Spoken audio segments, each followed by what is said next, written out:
Hey, Vertigo listeners, welcome back to another episode. Thank you for tuning in. And let's talk a little bit about air, healing, and wellness. That's EIR, air, healing, and wellness. If you're not there getting a massage, relaxing, and rejuvenating, sitting in the sauna, or maybe even grabbing a bite at Deja Brew, then what are you doing? Let's go. 5752 U.S. Route 11, Pulaski, New York. That's air, EIR, healing, and wellness. You need to get there. Now on to the episode.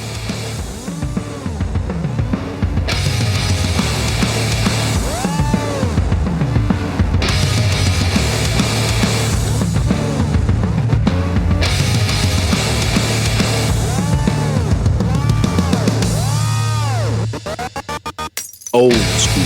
He looks like a radio. Yeah, I say that every one of my. I think I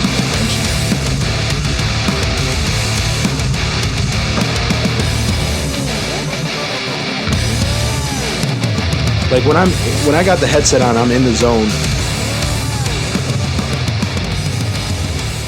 Hey, Vertigo Nation, welcome back. Thank you for tuning in. For those who are just finding me, stay tuned, listen in. I am absolutely sure that this is going to make your head spin. And for those of you who have been here for a minute and have subscribed, thank you so much for your support. I have a guest back with me today, Ashley, who we have done 2 episodes so far talking about Ashley's journey. So we're going to talk a little bit more about that today, specifically. And I'm really excited for this episode because we're really going to dive into now kind of the where we're at now, right? Like the aftermath. Yeah. and how do you pick up the pieces from that? And like, what does that look like? And in our brief conversation kind of leading up, through email to the podcast, looking over like all of this stuff the work that you've been doing in the now, it's just absolutely incredible. And one of the things that we're going to be talking about, not just the troubled teen industry, which I think is still got to be a huge topic, because you had made a comment actually. So I'm going to go off my script a little bit, but you had made a comment that said, I think it was in the one email that you had replied back saying, hey, I've got kind of another idea. And you had talked about how insurance is funding, the troubled teen industry because that's what's paying for kids to be there. But then it's also paying for your healing journey and your counseling. Yeah. And that to me is what really just, I sat back for a minute and thought, they're making a lot of money off of me from before and after. That's right. Double dipping. Yeah. Right. It is double dipping. Yep. Absolutely. Yeah. And so just incredible. And so, and the voice that you're hearing on the mic is Alex. He is also with us, right? Yep. So yeah. Here again. Yeah, he is back. God did not just break in all of a sudden for other listeners, Don't want anybody going out the road wondering who's talking from the clouds.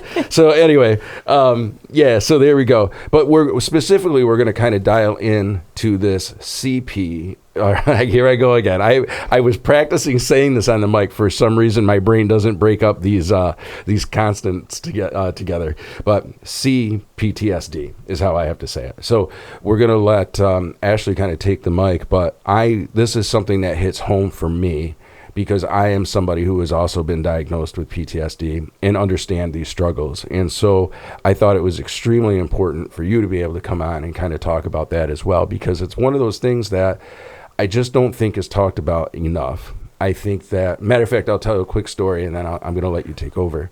But I remember when I finally got comfortable really with the notion of talking about PTSD, I was talking with a buddy of mine, and I had told him, that I struggle with PTSD. I think he was one of the first people that I told, like outside of my, Minna or, family. And so I remember him looking at me, and the first thing that he said was, well, thank you for your service. And I had a pause, and I was like, well, I'm not a service member and haven't been a service member, so no disrespect. But, it's also that education of there are other people who are walking around and with PTSD, and it's not just necessarily military related. I don't want to take away from the military because I am so thankful for their service and do understand the struggles that they come home with.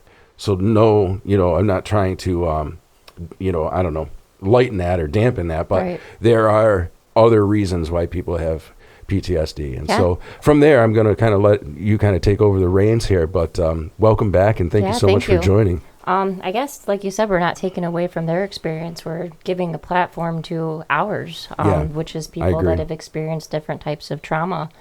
And one of the big differences between PTSD and CPTSD is the longevity. So CPTSD is really like a long-term exposure. In my case, we're looking at 19 plus years of continual trauma and neglect and abuse. So it's a little bit different in the aspect of it's not stemming from, 1, 2, or 3 events. It's reoccurring events, and that's one of the main differences. And which, if I can interject for a minute, I think is something important for people to also kind of just know that there is PTSD that you can get and also be, I don't want to say cured of, but with counseling and with things like, for example, I had a good friend of mine who got hurt in machinery at work, and that's PTSD. But there's a healing process that comes with that. So there's different levels too. And so I think that's just to kind of clue people in, that this is a very deep-seated thing. And I have been talking, I do weekly therapy. I've been in it for almost a year now. And it's as deep as literally changing the physical structure of your brain, the neuroplasticity. And I remember I had some MRIs mid 2000s and then like 2017, and they found some white lesions. And so they thought that, there might have been, some brain damage. And there were questions on if I had like any big physical impacts on my head, and it wasn't really looked at from a mental health perspective at that point. They were thinking, was this from an accident that had happened? And now that I've been in therapy, I've learned that things like that can actually grow because of the mental health abuse. I didn't think about that either. Yeah, and fortunately, some of it is reversible. You're able to, through therapy, learning different healing techniques, you can actually heal some of the neuroplasticity. So thankfully, I'm relatively young. I call myself at 37. So, thankfully, I'm on this journey now, but some of it's definitely going to be there for a while, which affects anything from my intracranial pressure, my eyes, it even affects, because a lot of mine is at the front. So, I thought my eyes were going bad because I'm getting older, but it come to find out it's because of the pressure, because of those lesions in there. So I read a book, that the body keeps the score, and that's really what made me realize, that this stuff affected me more than just nightmares and keeping me up at night. Like, my body for years had been giving me signs, the hypervigilance, the, always sweaty when you're nervous. And here I'm just thinking, I'm a workaholic and I'm a busy mom. And these are side effects of that. And it was side effects of a disease that I never even heard about. I'd heard of PTSD, especially being so close to Fort Drum and knowing tons of members of the service. And I'd never learned about CPTSD until I was actually diagnosed. Never even heard of it. And unfortunately, mine, I'd like to say, because it's easier to look for healing when you give things a name, when you start to look at things for what they are. And a lot of mine did come from the troubled teen industry, for sure. But it started even with my parents. I was born into a toxic household, if you listen to the first episodes. But the troubled teen industry was different because it was abuse at the hands of people outside of my family. Well, people that are professionals. Absolutely, at the discretion of my family. So these are people that were sought out by people that had already hurt me. And here I was being told, I like to better say indoctrinated, that they're here to help me with my brokenness, my problems, which makes you believe that you deserve to be there. So while you have these people, quote unquote, helping you, you're internalizing everything like, this is my fault. I really am a bad kid, and what did I do to get to this point? And even after I talked about my escape from the last program, and even after the escape, it was a physical escape, but it wasn't a mental escape. Right. Like, I very much carried it with me still, and I buried it. There was such a strong sense of shame because of the label. I was a bad kid. Yep. You know, so who wants to call themselves a bad kid when you're trying to get into college and become a successful adult? You know, it's there's so much stigma behind it, and you know, I was being. I very much like a cult that this industry is. Very similar, even down to the business side of it. They're all tied a lot to religious cults. Lots of LDS ties in there. I wish I could say that surprised me too. But even when you say that, right? I mean, but when you say that, there's something in there that goes, yeah, no shit, right? Yeah, like, I mean, And it's I don't know if it's just control or they weren't getting enough money in their donation plates and they needed another, you know, source of revenue. But however the connection started, it is very unfortunate because you're pulling future members out of society and you're breaking them. You're putting them into another system that's going to keep them broken. And I am thankful I became a young mom. She pushed me into a different sense of hypervigilance. It wasn't just, you know, worrying about my past. It was taking care of what was my now future, which was both a curse and a blessing because I was doing everything I could. I was, you know, working as much as I can, trying to get as much money to make sure we've got the roof and everything under it. But I kept everything buried. You know, I never acknowledged what had happened to me. And well, who would you tell, right? Because I think, you know, in thinking about that, you know, I think about that. It's just, we learn, I guess, what I'm trying to spit out is there's a part of me that, like, we learn, right? Tell somebody, talk to somebody. But then often the experience when you do that is they're like, did I really? You know, absolutely. Really? And you know, the experience that I had as a younger person was so outlandish. Like most people, this is shit you see in movies, literally. And, you know, I did experience extreme levels of disassociation when I was going through it. Like my body almost pulled my soul out and I was like viewing it as an outside looking in type of perspective. Absolutely. Which saved me then, but it really harmed me now in the healing process because it's hard to feel 15-year-old Ashley's feelings, 16-year-old Ashley's feelings when she has that outside looking in perspective. And it's been so hard to try to process and grieve for what I lost because there was such a disconnect through the disassociation. So it's been so challenging as part of some of the parts of healing to really sit with it because I wasn't even sitting with it when I was there. Yeah, you exactly, you detach from it. And I've heard that so often. Matter of fact, I used to work for a rape crisis program and I couldn't do it very long because my job was to work with youth. And so I had to sit when investigators were talking with them to make sure that the investigators didn't change their language. So that was the part that I had to play to make sure that, you know, no, you can't ask it like that or you got to ask that different, whatever, you know. But anyway, long story short, I can't tell you how many times, like, kids didn't think that anything happened to them. Matter of fact, I had one person talk about how they thought that it was, I can't remember, it was like a cartoon character, and I don't remember which cartoon character at the time, but they were actually adamant that this cartoon character was the one that was being hurt and then when the investigators showed pictures of the child's room, there was a poster of those characters, and so they were associating it with that. Right? Yeah. Especially like with her story too, like as she talked about, and I believe I said this the first time I was on, is like you hear her story and it's just so outlandish almost. It's like you don't even want to believe it's true, and then you get like deeper dives into it, and like especially like when she was growing up too, like a lot of times kids are seen, not heard. And like for her to come out and say a story like that and people be like, yeah, it couldn't have been that bad. But like the further and further we've dove into this and the more stuff we've researched, it's like, it just validates everything she said. I mean, I believed her from the beginning, but I mean, some of the stuff. Good for you. And some of the stuff is just like insane to think about. Like I can't even wrap my head around some of it. But like as a kid coming up, like trying to come out and say that to people, people are kind of going to like stereotype you like you're crazy or you're nuts and, you know, you're a crying wolf and you want attention. And she wasn't asking for that at all. You know what I mean? Yep.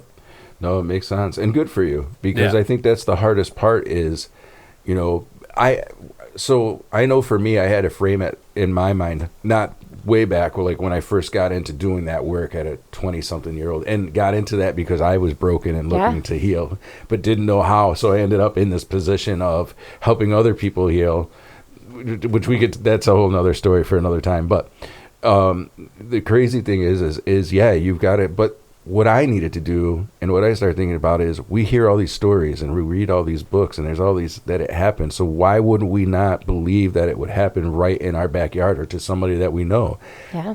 However, most people stay quiet for the reasons that we're talking about right now. Right? Absolutely. And I feel like humanity has become so desensitized that when we do hear these stories, it takes away from the validity of that person's experience.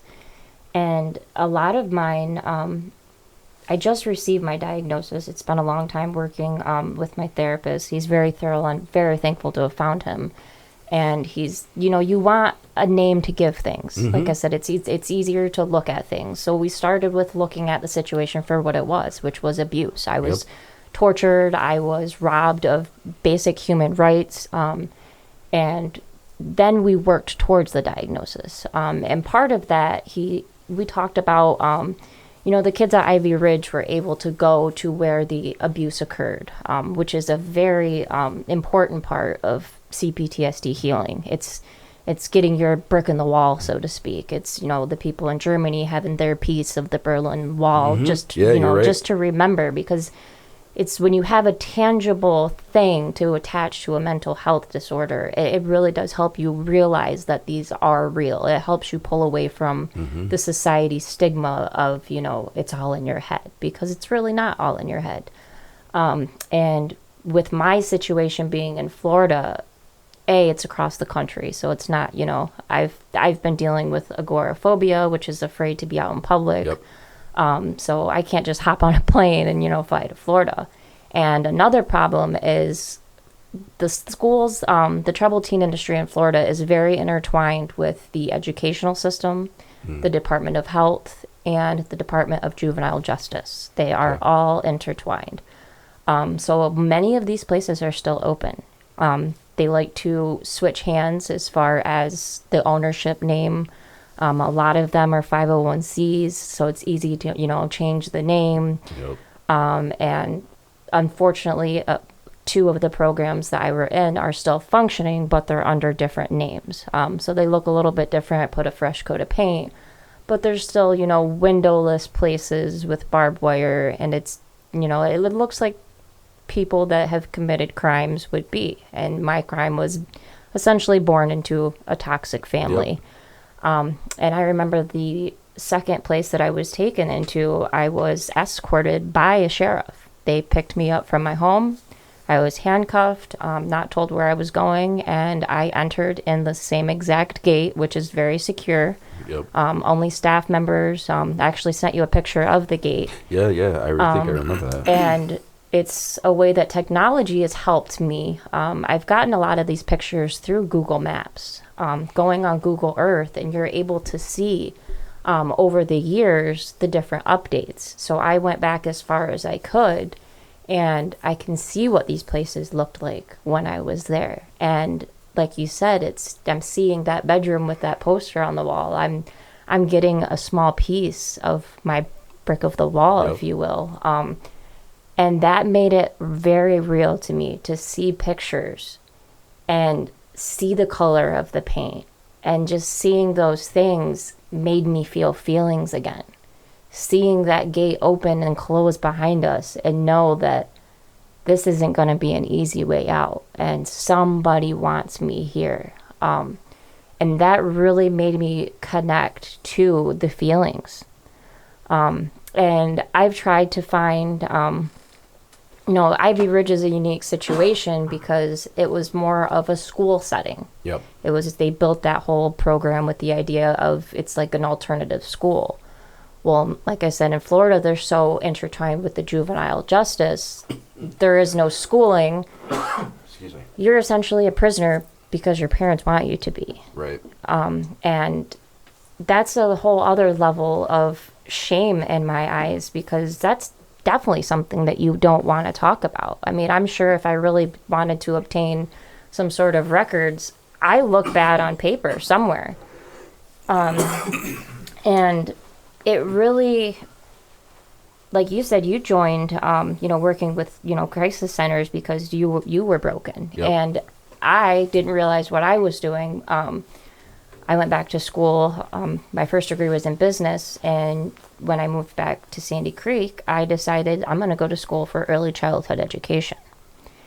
And a lot of your primary work, as far as your associate's degree, is early childhood development, childhood psychology. Yep. And I'm sitting there learning about this, and I'm like, holy shit, this really did affect me, Right. way more than what I thought.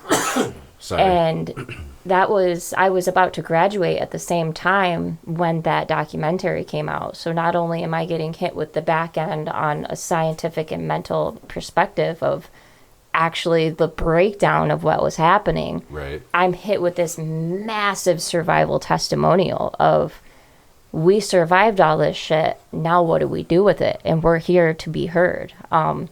And I actually shared something today, and all month I'm raising money. It's called the Unsilenced Organization. And it's put together by survivors from all over the United States, from all of these programs. There's tens of thousands of programs that have been existing, that are still open today.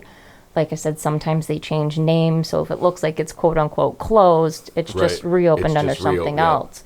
And it being Child Abuse Prevention Month, I've been raising money through my small business to try to donate to them. That's incredible. And what they do is they provide resources for, not even kids, adults, to try to find their autonomy, to find their way back to being a person, so they can become a member of society and not just, get put into substance abuse programs or find themselves in the criminal justice system, which unfortunately so many of us do. No, it's true. Those are two areas that I think mental health is the biggest part.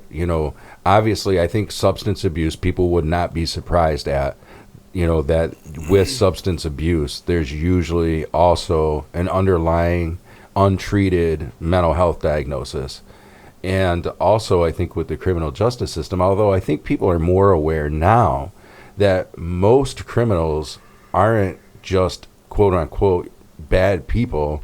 There's an undiagnosed mental health condition that's going on for people. Again, that's not everybody, but most. One question I do have, just kind of doubling back to the whole troubled teen industry. How many of these facilities, of 100% of the facilities, right? Obviously, we have an idea that there's obviously bad apples in there. Are there any that are good? And is there a percentage where there is some good? Just out of curiosity.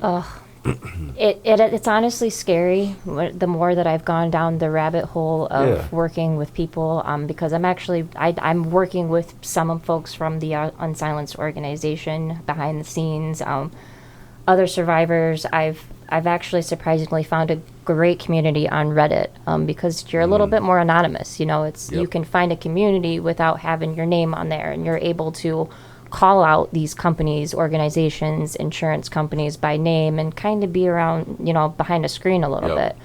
And it's very hard to find a place that is quote unquote good. I would say you're better off in the northern part of the United States, because the South is, like I said, it's very ingrained within the juvenile justice system. And the more research I've done, it almost seems like these are the first stop in what I refer to as a human trafficking pipeline into justice systems, into drug rehabilitation systems.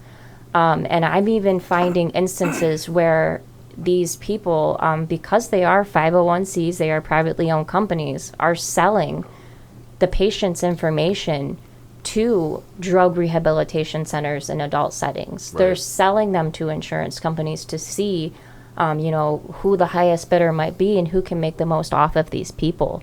Wow. So it really is a pipeline, and the pipeline unfortunately begins in a lot of school settings, which is where the seed was planted for me to get more involved in education, because these people are more than just teaching, academic curriculum. It's one of the first classes I took is you are responsible for creating a safe space, which is your classroom. And your obligation is to, make sure, yes, Johnny and Abby learn the basics of math and their colors so they can move on to the next grade. But they're not going to be learning and retaining those knowledges if they're not eating at home, if they're being abused at home. That's such a good point. Their basic needs are not met.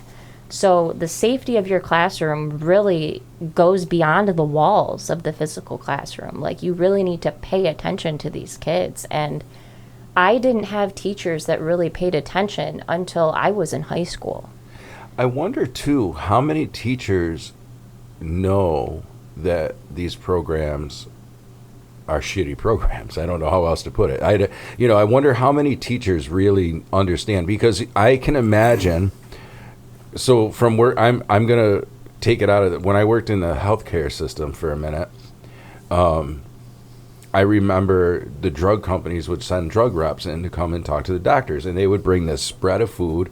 Like, it was incredible. Like, we looked forward, right? Working in the health center, it was like, drug reps are here today? Oh, we're eating good Free today. lunch. Yeah, and they did, right? But I wonder why wouldn't these TTIs do the same thing, right? Oh, they Let's do. go into schools. We're going to provide these teachers with a nice luncheon. Absolutely. And we're going to sell, pass out our brochures, and we're going to talk about, little Susie's story about how she was a success, and we're going to show, and the thing is, then the teachers are like buying into this. Absolutely. Like, so I wonder how many of the teachers aren't even aware that like there is things going on behind. Yeah, well, they I just do wonder. know. I guess all these questions come to mind. Because in my personal experience, Florida, the schools actually have authority. They can take away the power of the parents and send kids away. Isn't that crazy? You can be sent away for truancy, which is, missing too much school. You'd sent away for being a runaway. And it's like, kids don't, from my experience, run away from a good, loving, nurturing home. Correct. Something's going on. When a kid runs away and leaves what they've known forever, there's a reason why they're willing to go out into a world that they don't know shit about. Yeah. And you can get taken away for that. And, I was considered a truant in Florida, so I spent lots of time in the truancy officer's office, but nobody ever questioned why. Right. They never questioned why this, honor roll student was missing so much school. There was no questions asked. And the more that I sit here and I deep dive into this, they do, these programs do go to the schools. They do go to the, the police departments, the sheriff's departments, and they give you the spread. They give you the food. And I actually got a hold of somebody that I believe I have now the same brochure that my parents would have looked at to get the phone number and information for my first program that I was put into. Interesting. And it's an official government document. Wow. From the sheriff department in the county that I lived in. So these would have been in guidance counselors' offices or in the drawers, or these are resources that they would have, used. And it's sad that there's such a stigma behind mental health and counseling and therapy, because these are the first steps you should go to. The first thing, even in abusive and, drug abuse, situations, the idea is usually to keep the child at home. Yep. When it's the parent doing wrong. But if it's the quote-unquote child doing wrong, the idea is, well, we did what we could. Let's send it to some underpaid, underqualified staff and see what they can do. When in reality, those people are taking out their problems on these children. Yeah. And I can honestly say the only, licensed and qualified person I ever encountered was the police and the corrections officers.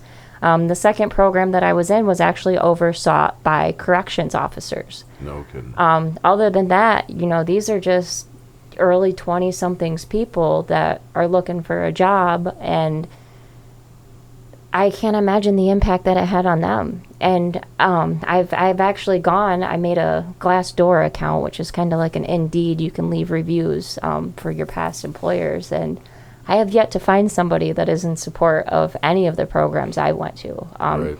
Just pages upon pages. I mean, we're talking hundreds of pages from nurses that come and visit. They don't work there full time. Nurses that come in and see what's going on. The quote unquote counselors, which I use that term very loosely, saying, I wouldn't send my worst enemy. Get these kids out of here. And I can't tell you how many times a week I get sent emails and news articles of staff and supervisors and owners of these programs getting arrested for sexual assault on these children or physical abuse, and it's left and right. Oh yeah. And these people know, and as educators, you're mandated reporters, but it's as easy, we say it's easy to take care of the kids, but I believe it's much easier to look away when it's not your own child. And I think a lot of these educators aren't really realizing that when they're in your care, they are your children. Yeah. Yeah, I would agree. I also think it's a multi-layered problem because I've worked for a not-for-profit. And I want to preface by saying that I think that in general, at least the not-for-profit that I worked for, I think that they legitimately thought that they were doing a good job. I think administration and whatnot really had their hearts in the right place is what I'm trying to say. But when I really started thinking about it, so it was for a home for disabled adults. And so, but I started thinking about it as you were talking about staff. Now, I was a house manager, so I was considered administrative. So I had a different role than the actual staff within the house. But I was responsible for interviewing and hiring and firing and doing all that stuff and training and all that stuff of the staff. And now that I really think back about that, it's like they were all 20-something, year old kids who, really hadn't experienced. This was like a lot of times their first real full-time or even part-time job outside of maybe working at a pizza shop or a grocery store like we all did in, maybe in high school, right? And I started thinking about that and why is that? And it all comes down also to pay scale. So here you're paying people really low wages who are responsible for taking care of another person. Yeah, absolutely. So, of course, there are these low-paying jobs, which only people who are, and they're considered entry-level. Yeah. And so you can pile all of this. They're almost targeting people, too. You know what I mean? Like, you're targeting a younger demographic almost. Sure. With it being low-paying, and it's like you said, some of the people are reaching out to you and saying, I would never send people there or work there or anything like that. And it's kind of like, what picture did you get painted to even come here in the first place? And it's like, I wonder if the picture is almost similar to some of the unknowing parents that send these kids here, or, even the school counselors and stuff. Like, what picture are they painting to these people that makes them think like, oh, you know what? It might not be that bad. You know what I mean? Right. And it's just crazy to think about. And then come to find out, it's absolutely nothing like that at all. Yeah. And like you said, like in administration and stuff like that, it's like, how high up does it actually go? And some people probably don't end up figuring stuff out until people are leaving or getting fired, and then all of a sudden you're diving into it, and that person was just, they were not good. That's the reason why they're leaving. It's like a big hidden secret the whole time. Yeah, because I think that happened on a small scale. Now where I worked, again, it was, for disabled adults, so completely different type of scenario, but same as in the sense of when you really start peeling back the layers, it's like, if I look at the 100% of the staff in my house, and 80% of them are under the age of 25. Yeah.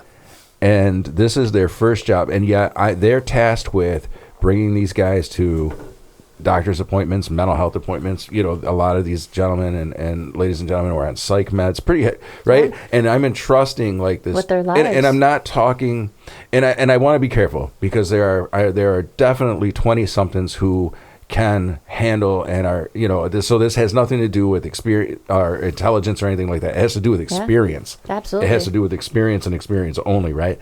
But because the wages are so low, but here we are, we're tasking, again, these young people with these great responsibilities. But I also wonder if it's because how impressionable they are. Yeah. We can teach them our way of doing it, right? Yeah. The TTI way of doing it, because they don't know any different. They have no work history. And you kind of have an influence over them too, because Absolutely. like when I had my first job, like it's money coming in, you get your first job, you're like, this is awesome. Like first, I guess you say first big boy job, Right. And you're like, you have this money, and it's like the pressure not to get fired, or like you don't want to say something that might get you in trouble and stuff like that. And it's like they have such an impression.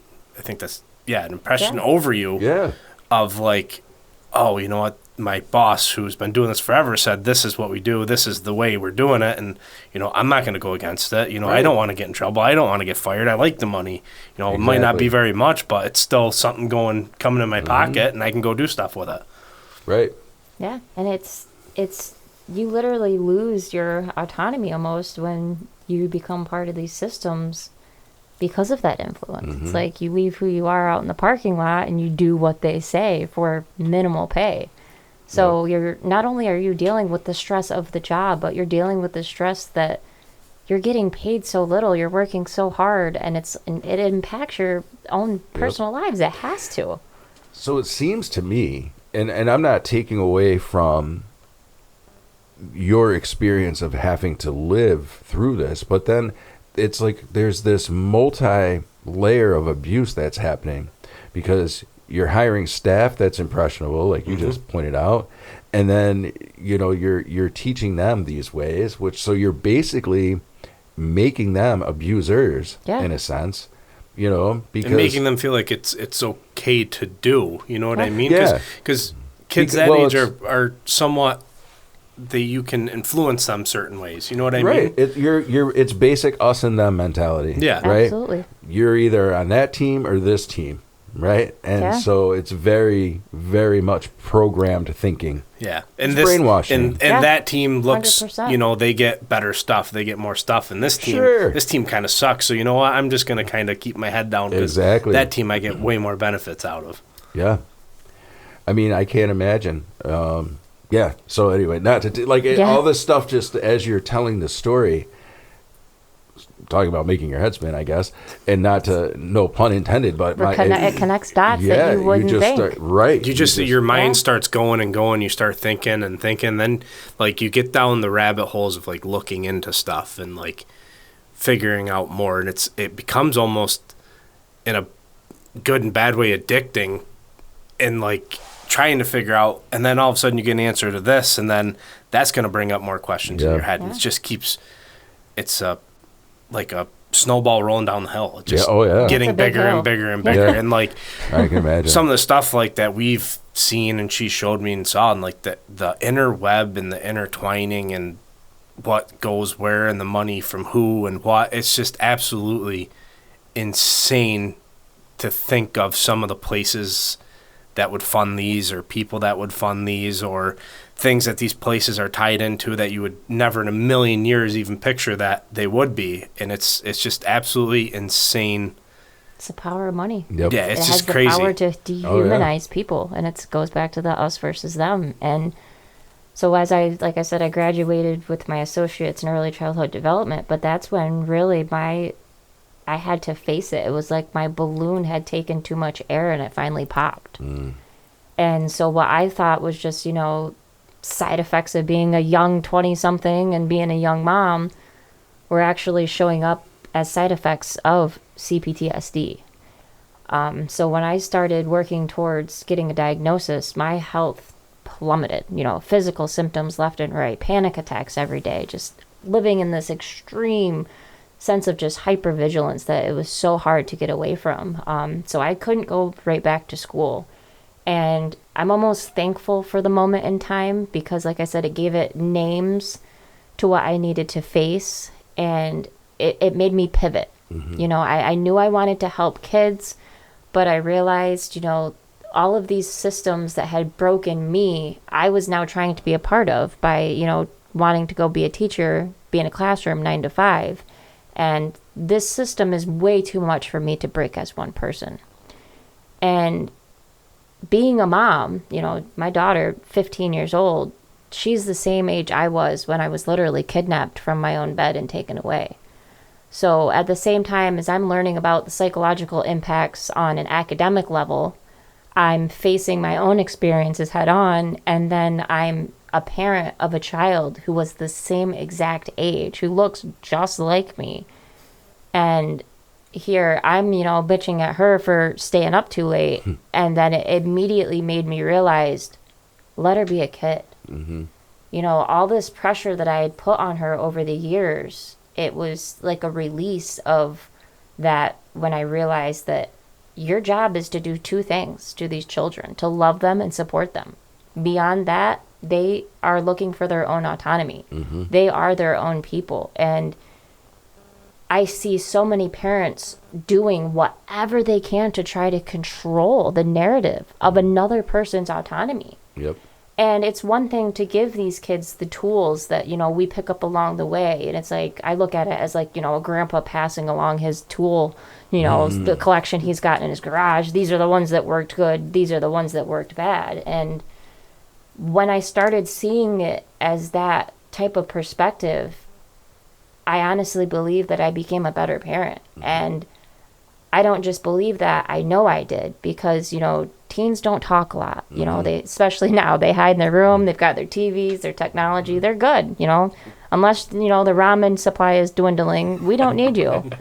And a very powerful moment for me was when my daughter told me that no matter where we've been, no matter what home we've been in, I've always made her feel safe. I've been that home. Yeah. And that hit me like a brick wall. That was, that was me coming to terms with, I am doing the right thing and breaking these cycles of generational trauma. And it really pushed me to be more selfish. And I know that sounds weird because I'm talking about, parenting and how I want to be a better parent. But if you don't take care of yourself and really dig deep and become the best you can be to claim your autonomy back, how can you possibly collect these tools and give them to the next generation? And, I would say for the first month of my therapy, I kept saying, I'm here for my daughter, I'm here for my family. And then I remember one day getting on, I apologized to him. And, I said, I know I kept saying I was here for my daughter and my family, but I'm here for myself. And he's like, I've known that, but it's up to you to realize that is part of the healing. And it's the first time in my life I've been able to be selfish. Yep. Up until I met my husband, it was a single mom, workaholic, trying to outrun my past as fast as I could. Oh, sure. And it became easier to bury everything down because life was getting packed on top of that. And then once I had stability, I had that loving home, I slowed down and I was like, holy shit, you got some problems that you need to deal with. Yeah. Big time. They always sneak back. And it's been hard. I mean, up until him, my relationships, very much my personal relationships, mirrored my parents. They mirrored what I was used to. They were toxic, but it was, to me, better to have somebody than nobody. And it's even kind of like the indoctrination that I got in these programs. It was, we're here to help you. It doesn't matter how bad we're treating you. At least you have somebody here to help you type of mindset. And to be in a loving and supporting environment that you can flourish in really slows everything down and makes you realize the shit that you went in before. So I had no choice but to face everything. So not only did I have the physical symptoms, but my brain was tapping me on the shoulder like, lady, we have a mess up here and we need to organize these filing cabinets, because it's affecting everything around you. And everybody that I'd considered as friends quickly disappeared. I wasn't the person that could, give my time. I was a person that needed an ear to listen. I needed a shoulder to lean on. And when you don't have as much to give people, what they think is giving, they disappear. And what I have to give now is genuineness. Yep. I have my autonomy. I have so many beneficial tools. So it's like I'm better equipped to be a friend now than I ever was before. I think too, one of the things that happens, to jump on that too, is with relationships, you know, if we've got lots of people around us, then we don't have time to really think about ourselves either, right? It's too much chatter. Because, there's all this, like, and let me help this person over here, and let me help this person over there. And it doesn't even have to be anything serious. Like, oh, I'm going to pick their dog up from the vet and drop it off home for them on my way home from work. You know, it's simple. Yeah. Like, you know, I don't know. I don't know if people really do that. I just, you know. But my point being is that it doesn't all need to be like this deep-seated, like, I'm involved in, like, oh, you're having problems in your relationship, let me be in here. It doesn't have to be that. It's just the fact that we've got people around. But you're right. Yeah. Those people start kind of stepping back for their own reasons or for whatever. It doesn't matter. And then we got to start dealing with this chatter that's in our head that we've been trying to drown out with other noise, right? Right. I mean, it makes sense. You start seeing the people that, you know, you've always showed up for, and when you step back to see if they'll show up to you, their true colors come out. Yeah, that's true too. And you know what I mean? And they don't, people that you care about, that you thought you cared about, that had your back and stuff like that, like, they don't. It was convenient for them at the time. Like, they could call you, yeah, you know, let's go, let's ride, let's do this. And then all of a sudden, when it's, you know, their turn to show up, they got something that comes up, or they're too busy. And that's or a lonely feeling too. Yeah, you know what I mean? And it definitely, you know, it's a kind of a shitty thing, but it makes you find your true people that deserve to be in your life, deserve your time, and just deserve, like, every aspect of you, I guess. You know what I mean? It's funny when I think you're right, and when you start to find your center and yourself, you know, which I know for, you know, and you can speak to this too, I'm sure. I know for me, when I really started doing that, I struggled because one of the things that was constantly drilled on me as a kid is you're being selfish. So selfish was this word that was, you know, used as it was negative. It was negative. It was used as a, you know, punishing, and it was emotional abuse. It really is, you know.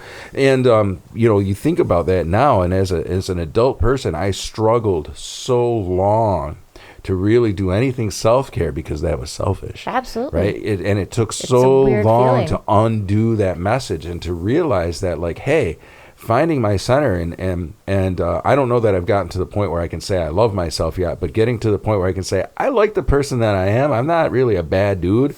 You know, that took a long time because for the longest time to talk like that felt like you're being selfish, right? And so that's the other part too. And so I think in that journey, you find real quick who's going to hang with you and who's not, because you start doing the self work and people are like, yeah, fuck, I'm out because you're not giving of your time anymore. You're not, you know what I mean? And it's definitely not easy too, because you want to please, like me, I'm a big pleaser, and I like to please people. And, you know, you kind of realize that the pleasing is affecting you more, and some people could really give a shit about your feelings. You know what I mean? Yeah. And it takes something for you to realize that, or, you know, you give it your all and then you expect it back and you don't get it. And it's like, well, what's wrong with me? You know what I mean? You start getting back to that again. It's like an isolating feeling. And it's once you start to realize that you can please yourself, it makes the isolation, which also has a negative connotation, it makes it more of you spending time and digging deep inside of yourself, which until you start healing can be a very uncomfortable feeling. Oh, yes. But to heal, you have to be comfortable with being uncomfortable. You do. And I think that bothers a lot of people too, is because when you realize that somebody's so comfortable with themselves and they haven't put into the work, or they haven't taken the time, it's like, it's almost like people are jealous. Like, how the hell can you do that? You know what I mean? And they want to step away from you, and they get mad because you're not doing this and this and this. But they're getting called out in a way. Yeah, you know what I mean? Like, you're good. I'm perfect. I care about myself. I don't need to be around doing all this stuff. And people almost get like, it's like angered by it almost, because I feel like they are afraid to put in the work and see what it's like. And Yeah. I think also people are, when you really start to do some healing, I think that for some reason, I haven't been able to figure this out, but it becomes offensive to other people. And you're changing, and it's like, and you're different, and it like becomes a negative, but it's like, none of that is negative. Yeah. You know, you're doing the work to become a better person, as long as that's what you're doing, right? I mean, I guess Exactly. it depends on how the argument goes. In this case, yeah, you're making these strides to be a better person, and you're doing this work to heal yourself and to really be able to sit with yourself, right? Because that's the toughest thing, when you got to sit there with yourself and realize, like, well, I haven't been, the healthiest or the best or whatever, and I think you're right, and people for some reason get so offended by that, at least that's the experience that I've had, right? I think it's a big part of Western culture. It's like the idea of autonomy is offensive because there's so much power behind it. Yeah. When you find your true self, you find your purpose, you find your footing, you're able to stand on a solid ground for your beliefs, your causes, and, people don't like power.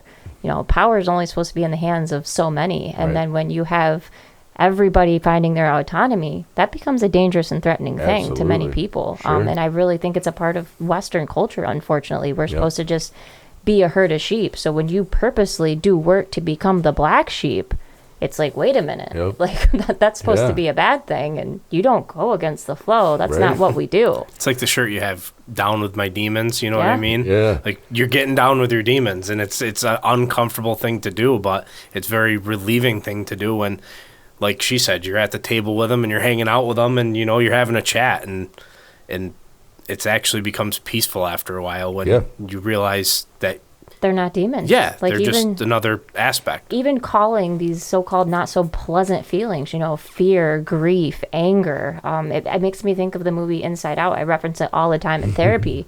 All of these emotions and feelings have a job, and they make you who you are. And when you don't let anger do their job or grief do their job, well, joy doesn't know how to do that. Yep. So that's not getting done.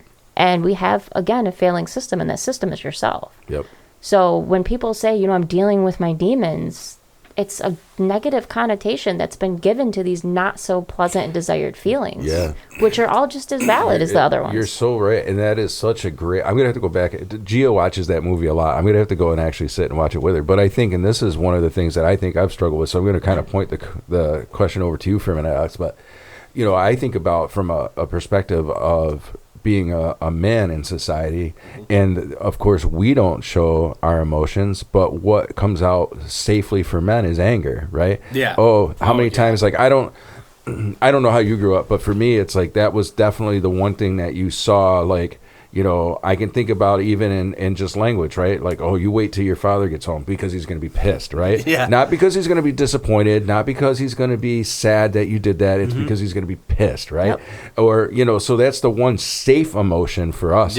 But if you really look under that, it's not really anger. It's fear. It's embarrassment. It's what, there's another emotion but that's the safe one to show is the anger. So I think you're so right. We don't know how to really, we've got to allow these other feelings to be felt, but we don't really know how to do that either because we don't spend a lot of time talking about that. And I think some of the anger comes from, like, you're always, like, especially as a male, and we had talked about this before, is like, you're told you can't be something or you can't be sad. You can't talk about your problems. And that's where the anger comes from. It's like, you want to talk about it. You want to get it out there, but you know that in society, it's so frowned upon for men to speak about their feelings, for men to do anything like that. You know what I mean? Yeah. And I think that's where you get a lot of the anger from, like, especially in males, like, in a younger age. Like, I was an angry young kid. So was I. Like, so angry. Go off the wall, yell, scream,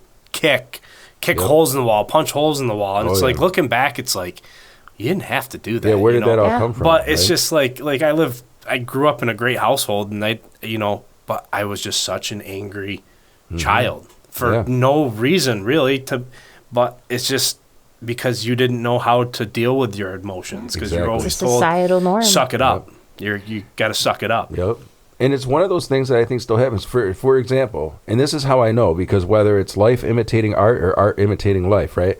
I just finished watching the last few episodes of Yellowstone, okay? And there is a scene in there. Have you watched it? Do you Not either? yet. Okay. So, spoiler alert.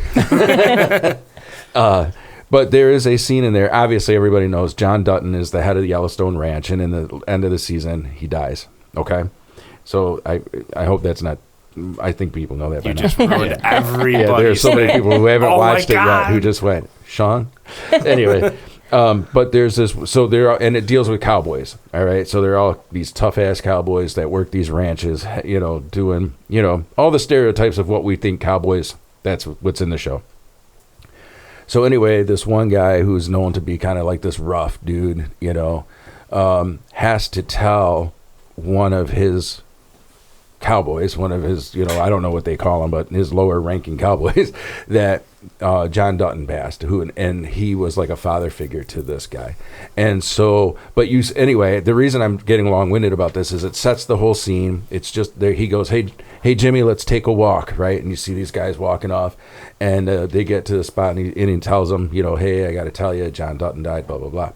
And of course, Jimmy doesn't know what to do, and he's sitting there with his, his boss, the leader of the whole thing, right?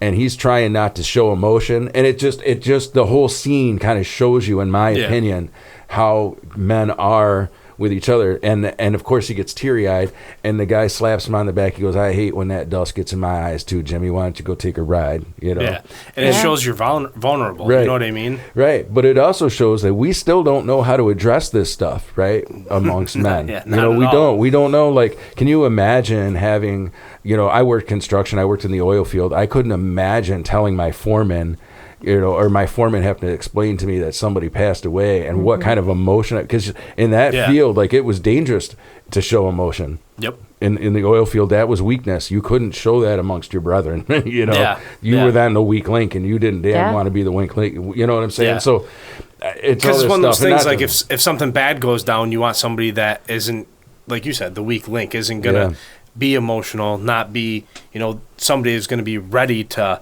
fix or go and help. You know what I mean? Yeah. So I just think about all this stuff as you're coming up, and that's such a great example using the Inside Out movie. I never really thought about that, and the other side of it is, when women were looked at as overreactive, and unfortunately, I think it leads to a lot of misdiagnosis. Yep. When it comes to mental health, because we're too upset, or we're too this, we might be depressed, and are we really processing emotions from something else? And the more deep I go into my own personal experience, I can't tell you how long it's taken some of these people to get diagnosed with CPTSD, with PTSD, and not, depression or generalized anxiety disorders. Like, many of these things they're being supposedly diagnosed with are really symptoms of a root cause, but because they're women, they're just overreactive. Oh, they must be on their period, and they're emotional. It's so sad that we place these norms just on gender, and we're not looking at the people as just a person and finding the root cause of it. And that was my main thing of healing, is to get as deep as I can. So I paused, my collegiate career. I started my own business. Mainly focuses on, vintage clothing, vintage textiles. I do a lot of mending and alterations. And it gave me a tangible way to fix things. I'm seeing things going from broken and thrown away and useless to now being fixed and putting life back into thing, which is, it's a very metaphorical I was just gonna say representation of my own journey. And it's also allowed me to maintain, financial autonomy, I guess you will, because I haven't been able to work outside of the home in years because of the physical symptoms that this has had. And, being in the vintage sector and doing this type of thing, I work with a lot of people in history. And that was also my concentration as a future educator. So I've now decided to pivot. My next degree is going to be in history, which will be my bachelor's. Yeah. And then my master's, I'm going to do political and social sciences. Very nice. So that way, I thought the classroom was where I wanted to be, but I'm now finding that if I use my personal experience about education, about the history, and then get behind, political sciences, I can use all those to help not just the people that have been in these programs before, but hopefully get to some more reform going. Yeah. To get these places regulated, to make sure that we're not just hiring, unqualified people to help, we're not fixing these kids. We're treating and diagnosing, getting to the root of some serious things that might be going on. Right. Some of these kids might have autism. Some of them might have, ADD, OCD. And so what these parents see as acting out, they may have a serious, mental health condition that's just undiagnosed. Yeah. And to them, they're slapping on the label of they're a bad kid and we can't handle them anymore. And I also think it's partly too that parents then feel responsible for the diagnosis too. Do you think, Yeah, absolutely. like, oh, if my child's autistic, that must be my fault somehow, or if my child is OCD or ADHD, that must be my fault somehow. And that's not necessarily the case. I think, part of the problem is we haven't, until recent, we haven't really dug into mental health. So we don't know if it, there's so much that they even know happens genetically, and then there's things that can happen in utero, and absolutely. And it's not just necessarily because you were in a unhealthy relationship yourself. It can be just nutrition even. Yeah. They're finding, and we know that our foods are stock full of chemicals and stuff right now. So my point being is there's so many other factors. And I think, though,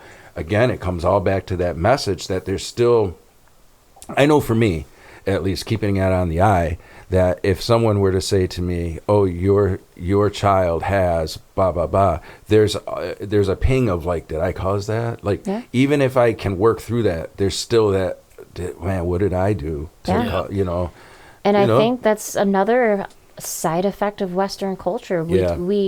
These children come into the world without autonomy. When I was growing up, it was very, you're seen and not heard. And they are people as soon as they are conceived, as soon as they come out. They are a person. It doesn't matter if you've gone around, that son 12 times, 30 times, 40 times, no matter what, you are an individual. And when I really started looking at not just my child, but other children as an individual, and you strip away that age and you speak to them, they have a voice. They may not have, the same vocabulary, but they can talk about the same things. They're dealing with the same things. And when you give them their autonomy and let them figure that out, it's a little bit, I guess, easier to take some of the guilt and shame away of things that are going to happen to them, because they are their own people. As much as I want to prepare her for the world not to hurt her, the world is an ugly place, and it's going to. But as long as I continue to collect those good tools that I know work, so I can pass along a collection, absolutely, that's going to help her along her route of being her own person. And I think we have this idea of we need to control these kids, but I hope that people listening to my story realizes no matter how much you pay, no matter how much you torture, no matter how much you rip away their human rights, there's an innate hunger for your own autonomy. Well, sure. And I think I want to go back. You were talking about, going to school for early childhood development. And I'm sure you learned this as well. I remember having to take a psych course in childhood development. And one of the things that they teach you is, they teach you two things. They teach you the hierarchy of needs, right? Which I'm thinking of that pyramid where it's Maslow. Maslow's hierarchy of need, right? So you've got to have, a roof over your head, and then food, and you've got to have these basic needs that you talk about, right? But I also think about just childhood development, whether it's Erikson, whether it's Piaget, whether you even want to go back and talk about Freud, right? All of the thing, what was the end goal was autonomy. Absolutely. And you had to do this step to get to this step, to get to this step, right? And like, there's, even though the schools of thought might be different, Piaget, even Erikson, right? Erik Erikson, their motto was, You got to get to autonomy, but you have to go through these steps of development in order to get there. And so that's exactly like I like all of that is coming, and I haven't done that shit in 30 years, but you know, it's all coming back to me. Like, you're right. Like, if we want, like, I'm thinking Erickson, trust versus mistrust. What are we teaching? It's a simple, like, what you're talking about, tools. Am I teaching mistrust or am I teaching trust? What does that look like? You know, trust is very different in the sense of that's not control. How do we show somebody we trust? You know, you can't force somebody to trust you. You can't control somebody to trust you. That's actually mistrust. Yeah. You know? And in a sense, like, my experience has robbed me of so many of levels on the the hierarchical needs. And it's affected me as a parent. It's affected me as a spouse. It affects me as a business owner. I mean, no matter how hard I work, sometimes it's never enough, you know. Am I showing up in the way that I feel I need to? And it's not, I'm not crediting myself for just showing up, which should be credited for. I'm always looking at it as, am I enough for them?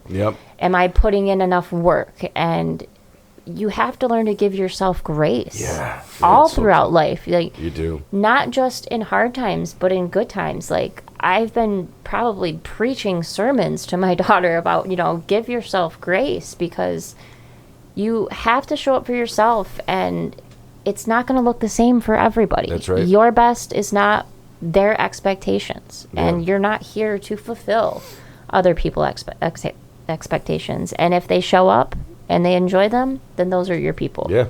If not, then they can carry on in their journey. Yeah, that's right. Thanks for stopping by. See you down the dusty trail. Yeah, absolutely. So it's just keep with the Yellowstone theme. Yeah. And it's the healing. Like I said, it's rough. It's almost like, because it's scar tissue, it never really heals. Yeah, there's always you're right. There's always pains that are there. So you kind of learn to. It's more coping than healing in my eyes, because that's a good when you have a diagnosis, especially like PTSD or CPTSD, it's like the elephant in the room that follows you around, that's always waving its trunk trying to get you, to give you its attention, and you have to do everything you can, to stay the course, do your thing, but that elephant is going to be with you the rest of your life. No, you're exactly right. And you can't always ignore it. The elephant's going to get hungry. You know, the elephant's going to need attention, and you have to become able to not look at it as a bad thing. Right. And it's really hard to do when people see these types of mental disorders, many mental disorders, as you're broken. Yep. You're no longer a productive part of society. Like, you have nothing to give. And we do. I mean, we're fighting a battle every single day and still showing up. So we have a lot to give. It's funny. What came to my mind, I'm such a visual person. What came to my mind as you were talking about that, because, again, I just need the visual, and an amputee. Yeah. Right? We physically can see an amputee must have had a struggle, an accident, something, right? Yeah. But we don't see that on the mental health side. And so, people who are amputees or, quadriplegics, paraplegics, or whatever, right? A physical ailment. They can look at that missing piece. But also, we know that they can adapt. Absolutely. We know that these people can be whole, right? It just might look different for them in that. Maybe they have something that's an assistant, like a wheelchair or a seeing eye dog or whatever, right? Yeah. We can't see that on the mental health side, but it's very much the same. Oh, absolutely. The healing might look different, because obviously you're not going to grow an arm or a limb back, right?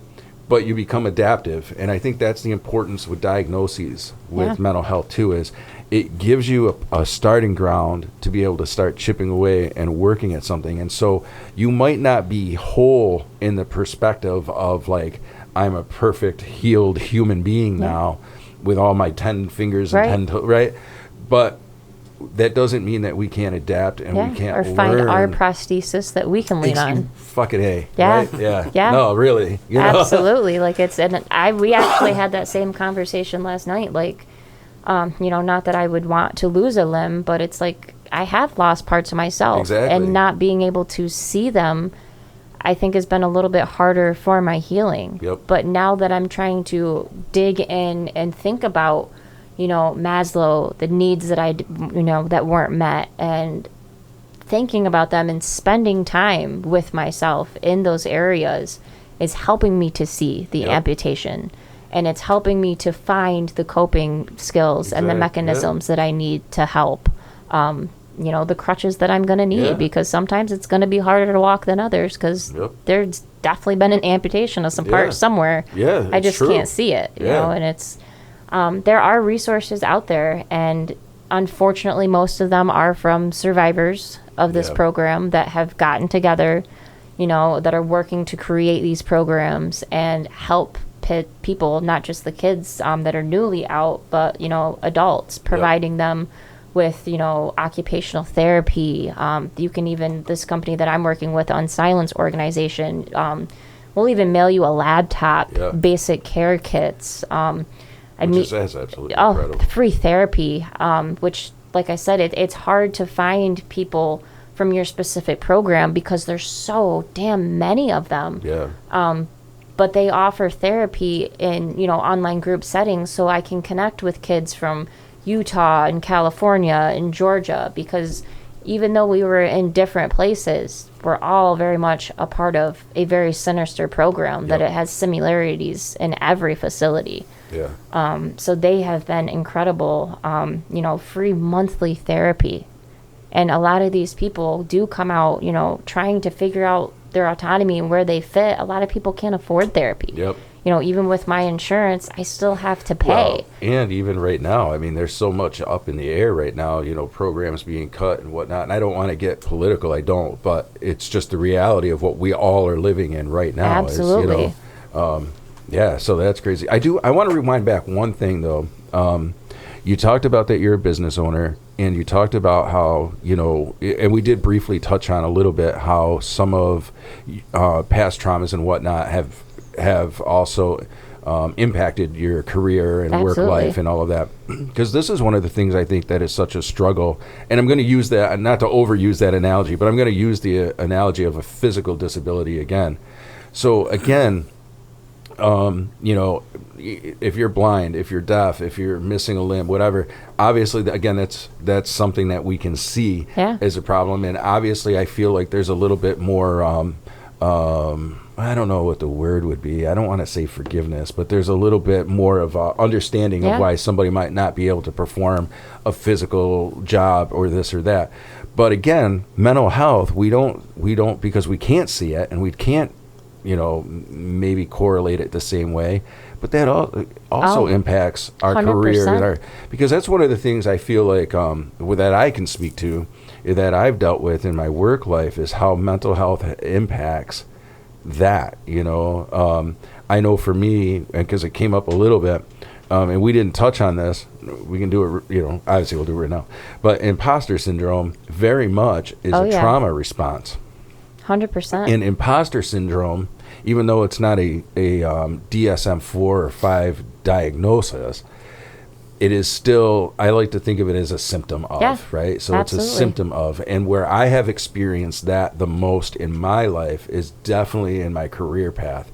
I constantly am holding myself up. So if you or I, Alex, were on the same job, it's like, am I as good as him? Can I do it as good as him? Yeah. Or almost a nervousness, like my boss would come to me in the oil field. I want you to lay out this iron. I want you to put a kick here, and I want you to put a valve here, and I want you to do all this stuff. And I'm in my head, and I'm thinking to myself, I can't believe he asked me to do this because Alex could do it better than I could. Or, here's my time to shine. But all this nervousness comes in. Yeah, it's hypervigilance. Yeah. And so anyway, before I, but my point is that those are the things that you can't see that are racing around in somebody's head. 100%. Those comparisons and those failures and the self-sabotage and all that stuff that comes out, and how that's a daily struggle just going to work. Oh, yeah. And for me, I do 100% of my own marketing of, the clothes I sell, the custom pieces I make. I model them. So I'm taking pictures of myself and being comfortable enough to not just take them, but share them with the world. And that's such a battle. I mean, I literally had to use a mannequin for probably a year and a half because I didn't feel comfortable. And it wasn't that I didn't feel comfortable with taking the pictures. I didn't feel like they were enough. I didn't feel like I was what they wanted to see. Right. And the more I told my story, people were like, get rid of that damn mannequin. Her name's Rhonda. We call her Rhonda. She's my assistant. And, you know, even since being on the podcast, and I share my story a little bit on, you know, my page because I do a lot of history and things like that. But I try to do it in a way that it's not, you know, triggering for people that have been through abuse. But the more that, like I've been on here and I've shared these episodes, people are like, I understand why Rhonda came into the picture. Yep. But you deserve to be there. You're doing the work. We want to see you, you know? Yeah. And that was so validating to me because it was like you said, there's a little bit more understanding of what physical, you know, ailments or, you know, incapacities people have. But when it comes to mental, you can't see them until they're put in front of you, until you're dealing with them. And by telling my story, by putting it out there, it's people can't be blind to it anymore. And it's helped me with the imposter syndrome because it's like, not only am I telling myself, you know, I deserve this, I'm putting in the work, but it's other people being like, we see you. Yep. And especially people that are outside of the industry, outside of any sort of mental health things. And that speaks volumes.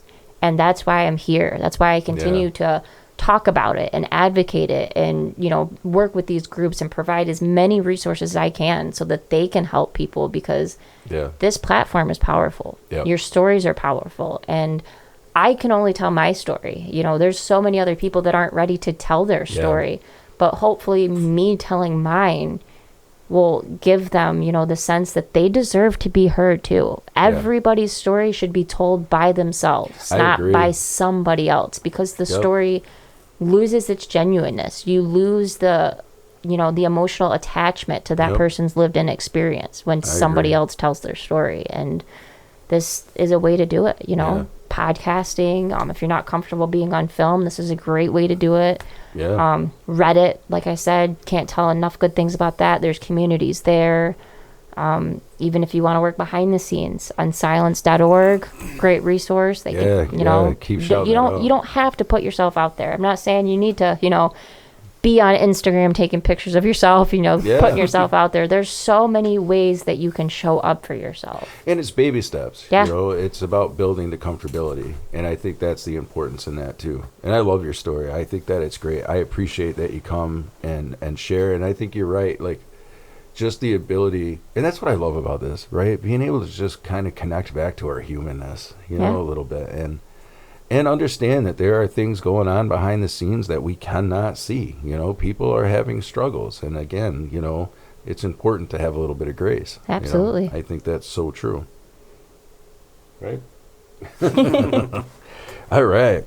Did I get to all of your, did we do it? Did we get to everything on there? Yeah, I think what I'm referring to is I had an outline that Ashley had put together. And I am infamous for my ADHD says, you're not going to follow this. We're not going to go to 6. We're going to jump back to 2 for a minute, you know? Shouldn't even put numbers on it. Just jump around wherever you feel like.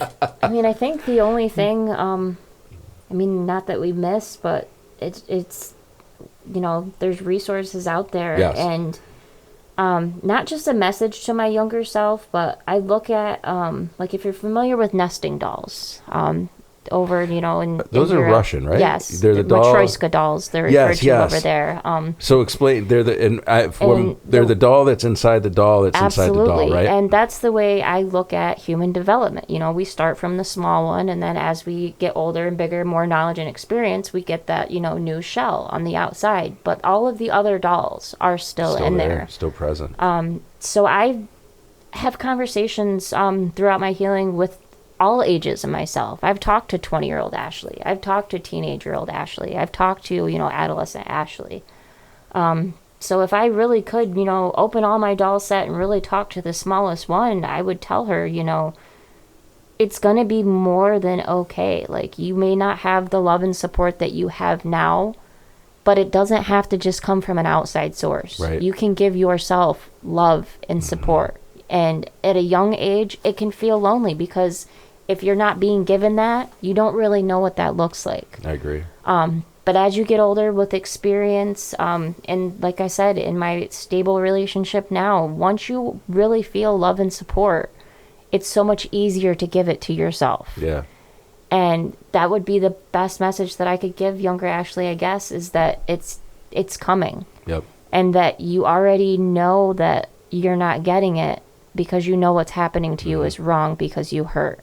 Yep. And don't be afraid to feel the hurt. Yeah. Feel it, sit with it, because if you don't, it's going to show up later. Yep. Your body remembers everything. Oh, God. And if you don't sit with it, if you don't cry when you need to, if you don't get mad when you need to, and more importantly, if you do not grieve when you need to, these are things that will all come up Yep. and beg to be felt later. And I used to get in trouble and reprimanded for crying, and now it's like, if I feel like I need to cry, I cry. Yep. I let that shit out. And that would be such an important message I would say to little Ashley, is just, if you're sad, fucking cry. Yeah.